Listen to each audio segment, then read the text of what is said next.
Do you have any close friends? I don't mean acquaintances or people that you know, maybe that you work with in your neighborhood, at church, but do you have close friends, people that you are invested in, that you enjoy, that bring joy to your life? That's what I want to look at today, a process that we went through to develop those close friends. It can be so easy in our lives to have many people that we know a little bit, that we have time with, that we talk to, that we're engaged with at work. Jan and I, some time ago, came to the realization that we were really lacking those close friends, people that you do life with, that you want to hang out with, that you want to be with, that you want to invest in and encourage, and there's a benefit to you, people that will be there and have a relationship so that when things get tough, that you can be with them and support them, or they can support you. Jan and I came to the realization that we didn't have as many couples like that as we wanted to. Maybe you're a couple and you're looking for another couple or couples to have that kind of close relationship with. Maybe you're single and you need to find that one person. I've been amazed through the years how often that I've talked to people and they said, we have a lot of friends, but we don't really have any really close friends.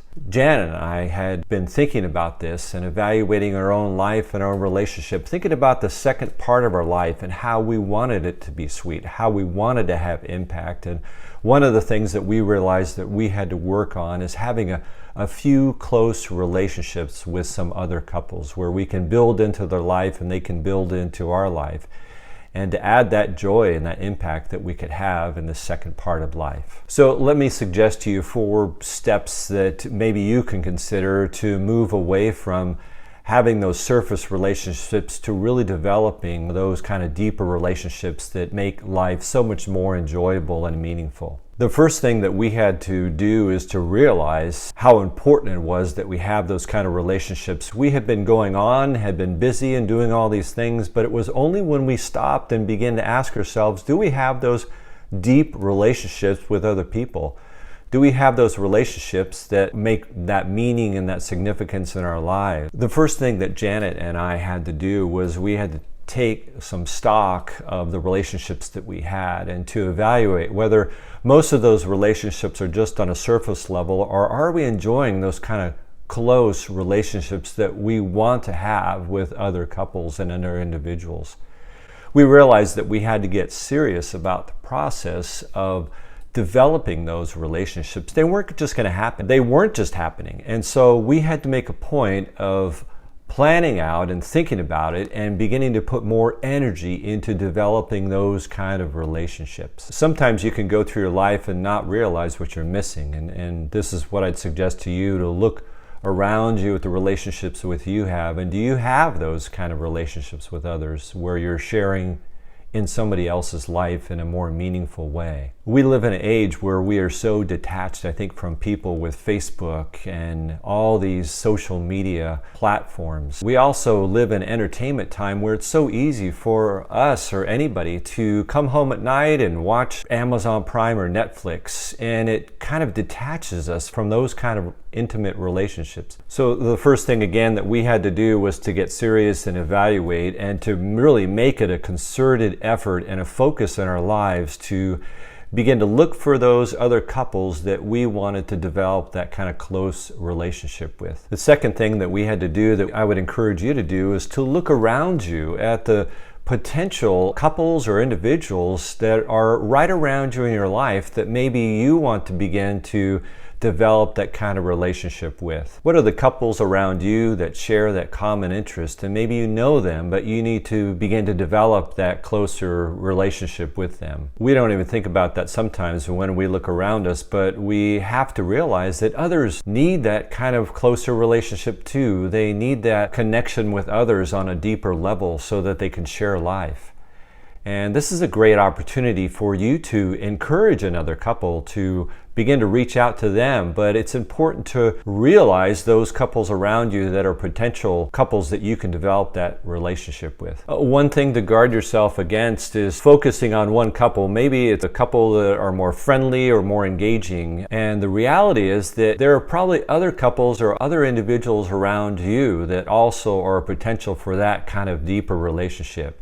Don't focus just on those couples that are real obvious, but really take the time as an individual or as a couple to think about who are all the individuals, the couples around us that we know that are potential people to develop that kind of relationship with. It'd be an encouragement to me and an ability for me to reach more people if you would click the like button. The third thing that you need to do is that you need to begin to pursue those relationships. Janet and I, as a resolution, picked out 2 couples that we decided that we were going to begin to pursue that relationship with them. It's important to realize and understand that today we know that everybody's busy. For other people, maybe those couples or those individuals, it may not be on their radar even to develop that kind of relationship. Maybe they're distracted by all the entertainment and the things that are going on. And so we realized it was important for us not to wait for somebody else to take the initiative.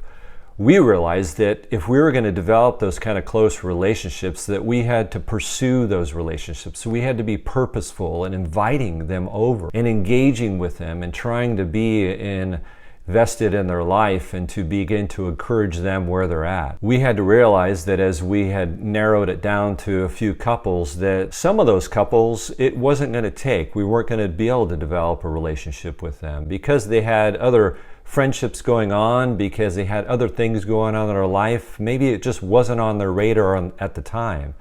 And so we realized that there would be some hits and misses in those kind of relationships. But we kept going. We kept persisting in having that goal and that focus of developing those relationships. And that consistency is a key. Not only consistency in having that as a focus goal in our life to develop those kind of relationships in the second part of life. We need to do that. We need to be persistent at it because it's going to take some time for you to develop those relationships.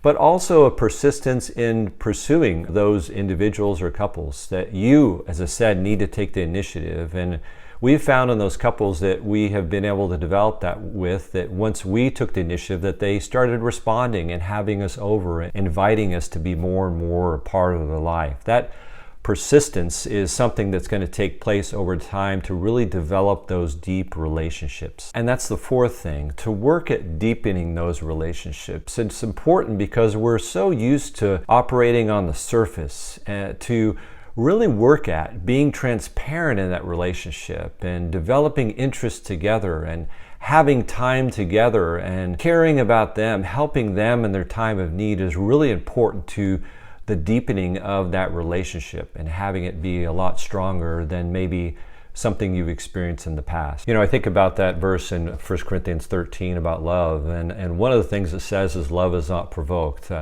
That means that in our relationships, when we love somebody, we're not provoked to love them. We don't respond to what they do to us, but it's an initiative that we take because we care about people. And I think that's true in any closer, stronger relationship that you have with somebody, that you need to get in your mind, and we've had to get in our mind the idea that we're not waiting for somebody else to take the initiative. We're not waiting for somebody else to invite us over, but we're unprovoked in caring for people and reaching out, helping and encouraging people. The other thing in that chapter it talks about is love does not seek its own. There's a realization that any relationship's going to be stronger when my focus is not on myself and just meeting my needs and getting what I want, but on giving, on seeking the other person's good, the other couple's good. And that's really important, I think, in developing that closer, intimate relationship with another couple or individual. Our focus has to be away from ourselves and them. How can we help them? How can we encourage them when we are together? I also want to encourage you to subscribe to the channel. And if you have a chance, share it with somebody. You can click that share button and text or email it to somebody to let them know about this channel and this content. Thanks. I hope this has been an encouragement to you to think about those relationships that you have, to evaluate your own relationships. And if you find that you're not in one of those closer, meaningful relationships, that you begin to think about that and that you begin to set in a process of pursuing and developing those relationships for yourself. This is so key in the second part of life, that we have those kind of relationships that really make life more meaningful and really allow us to say and expect that the best is yet to be.